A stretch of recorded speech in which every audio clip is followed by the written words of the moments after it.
What's going on, everybody? It's your boy King Gabe here, and got Brownie here again. And now we're here with Yumeko Rough Draft, with the Yumeko Rough Draft comic series, issue number 2. So yeah, it's the it might sound like kind of weird like that, but I mean that's what it is. It's the rough draft of the comic of this particular comic series before it went into the publish mode. So, or official, as I probably will call it. And no, I am not recording all this in the same day along with other videos there. That would just be silly. Little joke there. Anyway, so before we go, we're going to go right into this there. But before we do, let's let you guys know. Definitely like, share, subscribe. Definitely hit us. Definitely subscribe. Get our available books that are published. Also hit us up on that Patreon, just like your boy AJ the Supreme, Big Sis Casey and the Iceman Universe. And also definitely hang out with us on Discord and Facebook, and let's tell each other some stuff on that. Tell each other some stuff on that Macari app. So without further ado, Yumeko Rough Draft Issue 2, From Reality to Imagination Part 2. So picking up from where the last one left off, Brownie beat Brown. So it looks like Brownie and Penubian, they go into battle with each other. At one point, Penubian swings Brownie over the check lanes, but Brownie presses a button on his watch, causing his fire truck spaceship to crash into the store and grab, in order for him to grab the ladder, stopping his fall. Penubian's like, "I'm not letting you get away that easily. Cash registers attack!" And swarm of cash registers enter flying toward the fire truck, but Brownie, he quickly hops from the ladder, down from the ladder, and makes it bat all the registers like baseballs all the way to the back of the store. You may use the fire truck ladder like a bat. So Brownie pretty good with his little fire truck and gizmos there. And but however, the explosion causes the store to become a little unstable and start shaking. Yeah, because explosion. So Brownie's like tells Hiko and the others to get in the fire truck. Penubian tries to stop them, but as he charges at Brownie, Brownie quickly shines the steam light that they use, that the firefighters had to use to get through smoke and stuff. He shines that steam light right in Penubian's face, kind of like, "I get that over." Hey, as I used to, the joke I made with Optimus Primal in season 3 of Beast Wars, "Get that light out my face!" So it cost, which of course yeah, you gonna stop when light is shining in your face like that. I can't see. And while he's screaming, "Can't see," Brownie uses the fire hose and say, "Well, perhaps this will clean up your act," and blasts Penubian with the fire hose, sending him back to the back of the store. Say, "Curse you, Brownie B. Brown! I'll get you for this next time! I'll get you!" Oh, almost making me think of Doofus Murph from Phineas and Ferb with Perry the Platypus. "Curse you, Perry the Platypus! Agent B!" I guess in this case, "Curse you, Brownie B. Brown! Brownie B. Brown!" And don't get me started with Inspector Gadget. "I'll get you next time, Gadget. Next time." So many references, so little time. So of course they managed to, they all aboard the fire truck and escape before the store collapses. And Zayden's kind of a little doubtful. He's like, for Brownie is on our side, right? And just like Julie did in the first issue, Brownie kind of has a little fun, kind of makes a little joke, say, "No, Zayden, I'm going to lock you up in my secret dungeon and rule the world." And Zayden kind of takes it seriously a little bit because, I mean, for one thing, it's the first time meeting Brownie, but Zayden takes it serious, and Tim kind of has to, just like he did before, like, whoa, whoa, whoa, I'm pretty sure he's just joking around. And Brownie's like, seriously, Zayden, if I wasn't on your side, do you really think I would have saved you all? Like, really? Zayden's like, well, I don't know. There's so much weird stuff going on, it's kind of hard to tell. Of course, Hiko is there to clear the air. He said, well, we may not know what's going on completely, but I do know one thing. But I know one thing for a fact is that Brownie B. Brown is one of my best friends, so we can definitely trust him. And, of course, he explains a little bit about Brownie. Well, about 5 years ago, when I was 6, my grand and big papa moved to a new house, and once they got settled in, my mom and I, along with my aunt, uncles, and cousins, all came over for a housewarming celebration and Easter dinner. As usual at our family gatherings, my cousins and I played with my Uncle Michael's toys. As we began to play, Granny brought in a toy fire truck and a basket that was left by the previous owners for us to have. Inside was a collection of stuffed animals. My cousins knew how much I liked stuffed animals and allowed me to name them. So the names I came up with was Gerald Miller, Dashtail Evans, Anna Rosefield, Billy Webster, Emily Lendago, and Brownie B. Brown. We had a lot of fun playing with them and even came up with stories and adventures for them. And with the fire truck, I imagine Brownie as a firefighter who went on many rescue missions to different places, including outer space. So, yep, that right there, that bit of dialogue. So the reference from it is actually some things in real life. When I actually was 6 years old, before then, my grandparents, Granny Papa, they used to live not too far from where I'm at right now, and then when I was 6, they moved to a new house due to a flood that occurred at their old house. So they moved into a new house and everything, and that it was around that time, and I remember having pictures of my mom and I, kind of in our we had just got back from Easter Sunday at church, and was taking some pictures around the house there. And then of course, I think we enjoyed an Easter dinner there because I remember I may have been both of my uncles, but I definitely remember, according to the picture, one of my uncles and his family, of course, and over there with us and everything. So that's what Uncle Michael's are, and of course, and also Uncle Michael, a reference to my youngest uncle. My mom had two brothers, so one of my uncles was older, and one was younger. My mom was sort of the middle child.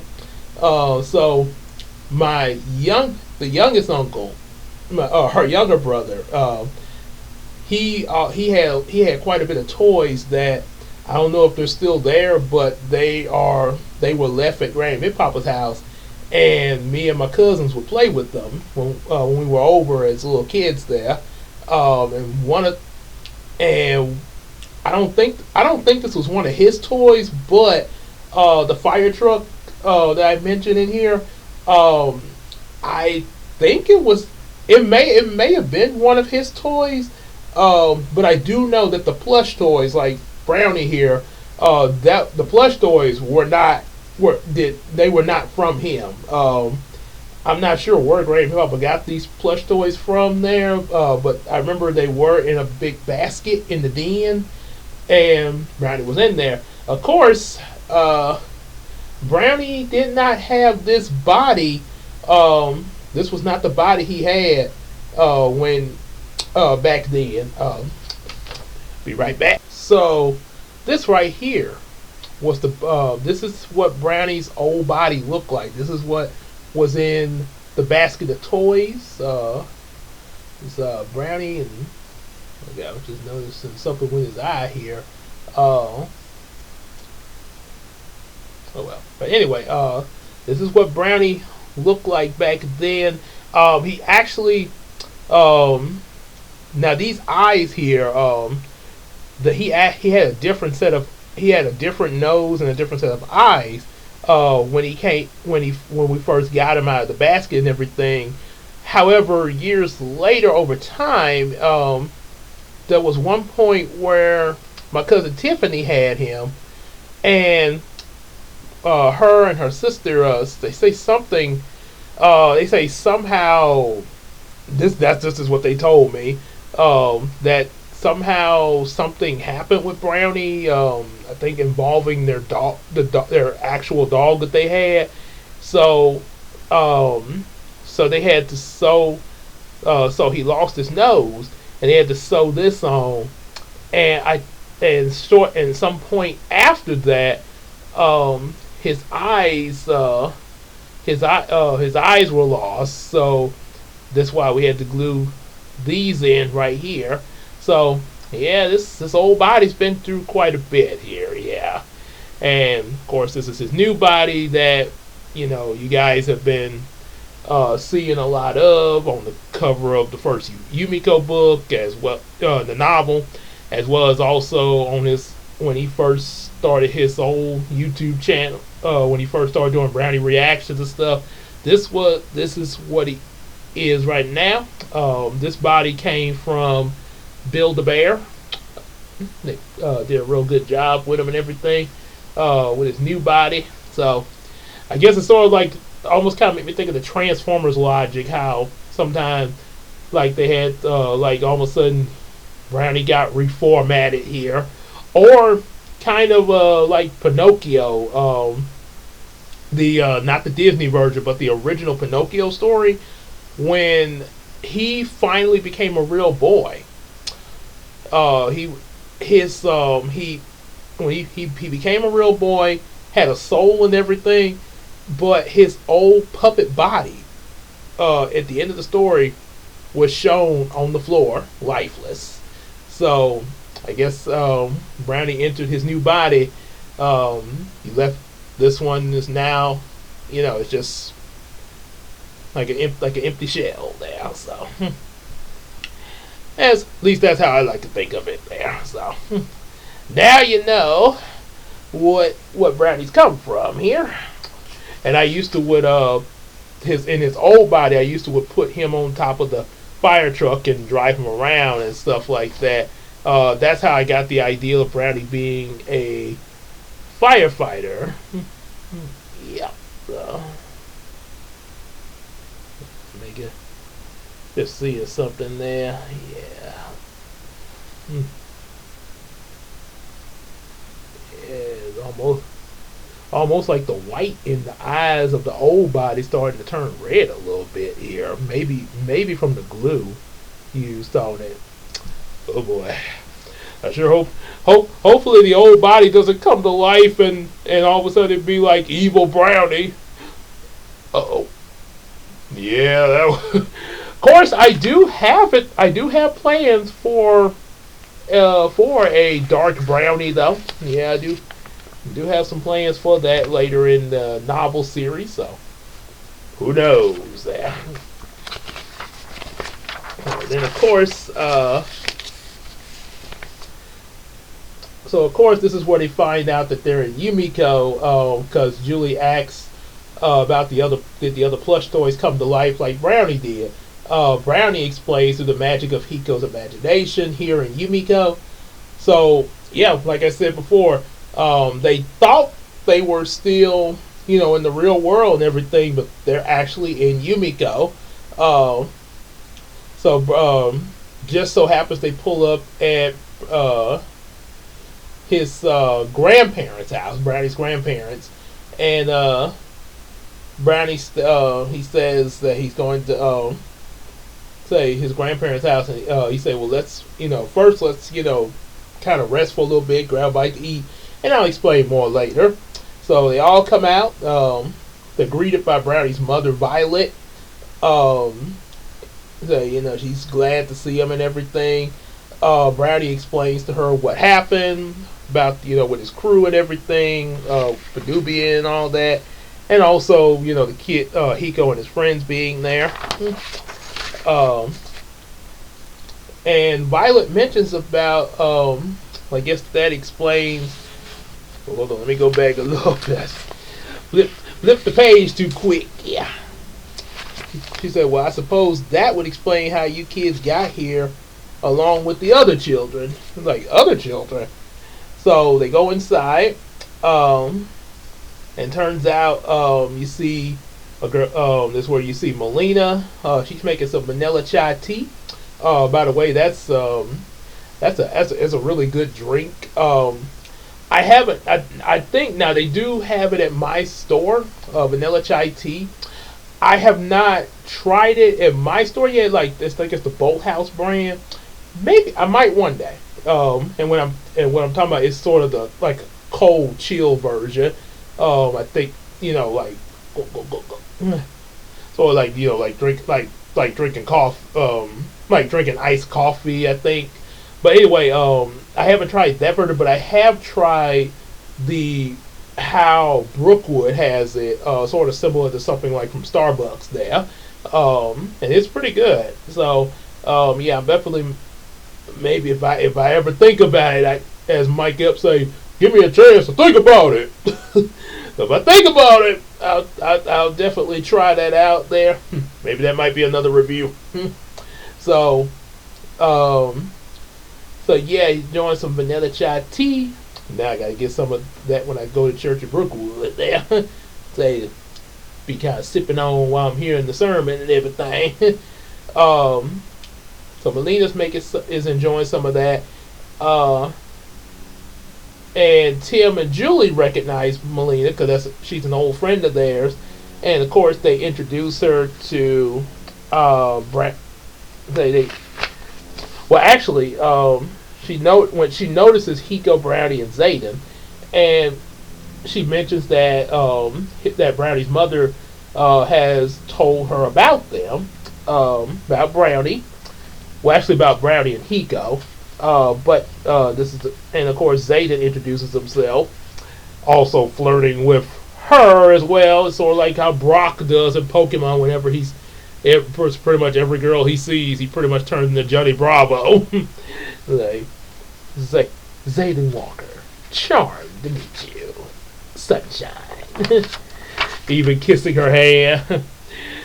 And of course, just like Misty does to Brock, Julie pulls his ear like, yeah. A simple nice to meet you will do. Like, oh, so you do want to be my Juliet after all. So Violet. So Brownie's mom says that Violet is one of the children that appeared like the way they did, and the other one is upstairs in the guest room. And Melina states that she looked a lot like Julie and Tim with a few slight differences.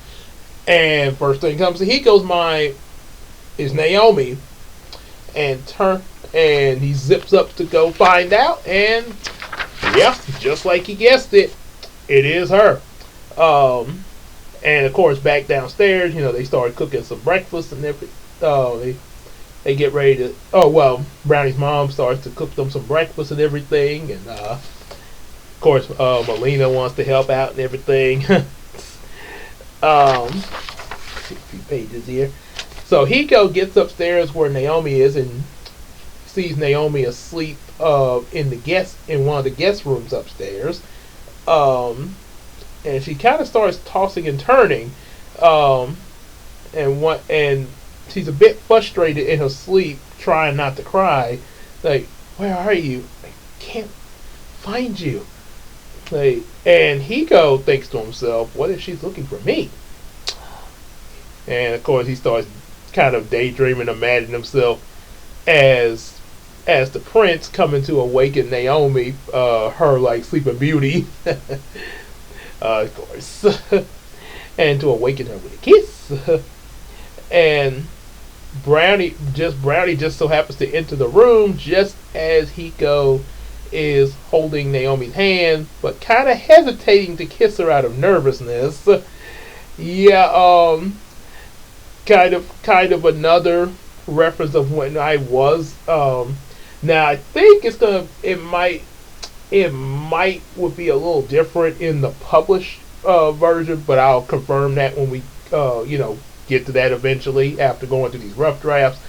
Um, that, but in real life, when I was a little kid, I actually would imagine, you know, kissing a girl. Like, say, I had a girl, like, there was a girl I got a crush on at school or at church. I would imagine, yeah, I definitely imagine kissing them in my imagination, but I would be a little nervous to do it in reality, though. So, yeah, that may possibly explain.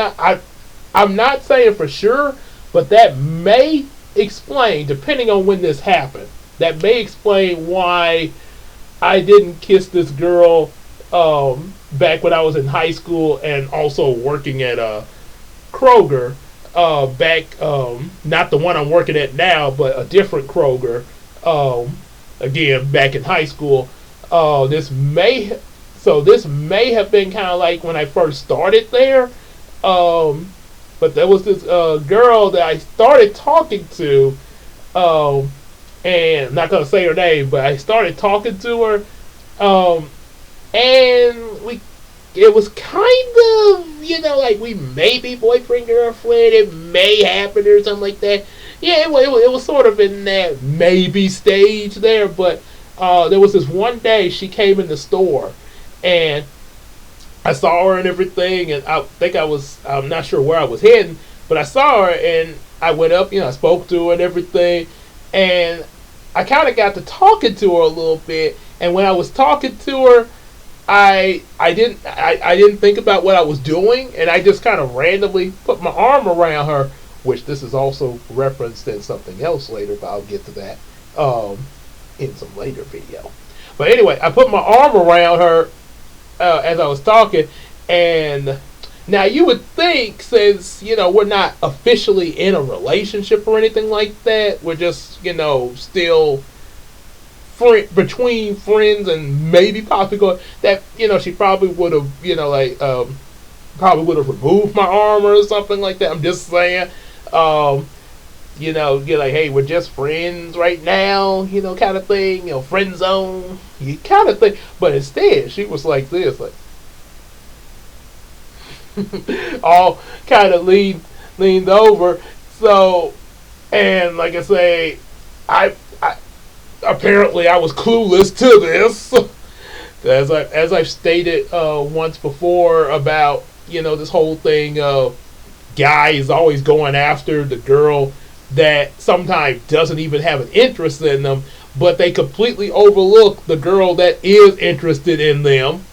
So, yeah, it's a hard truth sometimes. But later, she calls. So later, I got home and everything from work, and she called me on the phone. I was like, "Hey, what's up? What's going on?" She asked me, "Yeah, you put your arm around me. Why didn't you kiss me?"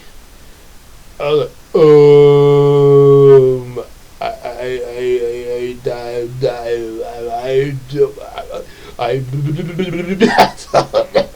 so I had no idea. I don't know. I didn't think about it. I don't know. So yeah, I was really clueless on that one there. Ooh. Oh. So yeah, maybe I think I'm just assuming that may have, depending on when that happened, that could have been a reason why I didn't kiss her. Or maybe I just didn't think about it there. But yeah, like I say, but so yeah, I say one gets to wake in there and she'll fall, and then I'll tell her that I'll tell her that I'm in love with her. And he leans and he's actually about to kiss Naomi until Melina interrupts, like, "Ego, Brownie." And they go, "Oh, yeah, what's up?" So just letting you know, I'm helping to cook breakfast. So y'all come on down if you want some. So then she goes back down. Brownie's like, so Hiko, you gonna awaken your little princess from her slumber with true love's kiss or what? Hey, Shrek.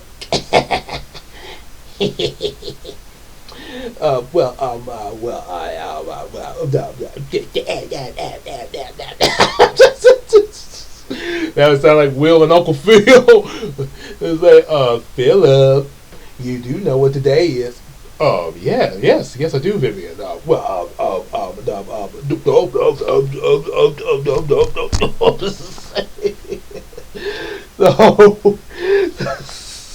of course, he's like, maybe a little bit later. Typical. And so they leave out the room for a little bit. And just as they leave out the room, this is where Naomi gets up and she's like, this is not in her sleep. She wakes up and she looks around the room and she's real frightened, saying, "Where am I? This isn't my room. Where are my parents? Where's Aurora?" And it is to be continued. It is a cliffhanger on, and she just kind of walks over into a corner, kind of crying softly to herself there because it's so real big panic here. That part right there, right at the cliffhanger for this one, this was something I actually looked up about autism. In case y'all missed any of the other previous videos, yeah, Naomi is autistic in this. But this was something I looked up, in order to make sure I,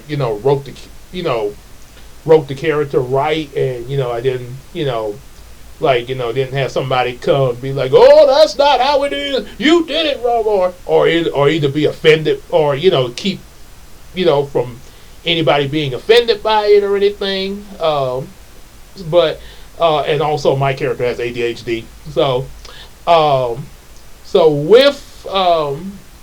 what I had looked up with on the whole thing with autism, one of the things, and also was stated by the TikToker I listened to, Sound of the Forest, they say a lot of time when an autistic person will get real familiar, because of their autism, they will get real familiar with a certain setting, certain surroundings, and if for some reason they are out of those surroundings like suddenly, and it's just like spurred out of nowhere, and they're just all of a sudden in a different surroundings, outside of what they've gotten used to. Sometimes it can kind of it can kind of affect them. They affect their function and everything. Like they cause then they have to try to process this new location and everything. And in some cases can scare them a little bit there, sort of, say, sort of like the equivalent of all of a sudden I look over there and see a monster or something like that. But it can that can kind of happen, So that was one of the things I put from when she first woke up and everything. And there's gonna be some other things when we look into the rough draft of issue number 3. Now, of course, 1 and 2 were the only ones that got into publication as comics, with a little bit of differences from what we're reading in these rough drafts. But like I say, that's why I'm going through these rough drafts first before revealing to you guys the comics. So that's all we're gonna stop there for the day. Like what y'all heard and everything, definitely like, share, and subscribe. Get some of our available books and everything. And also hit us up on that Patreon, just like your boy AJ the Supreme, Big Sis Casey, and Iceman Universe. Go! Iceman Universe. Go! Go! Go!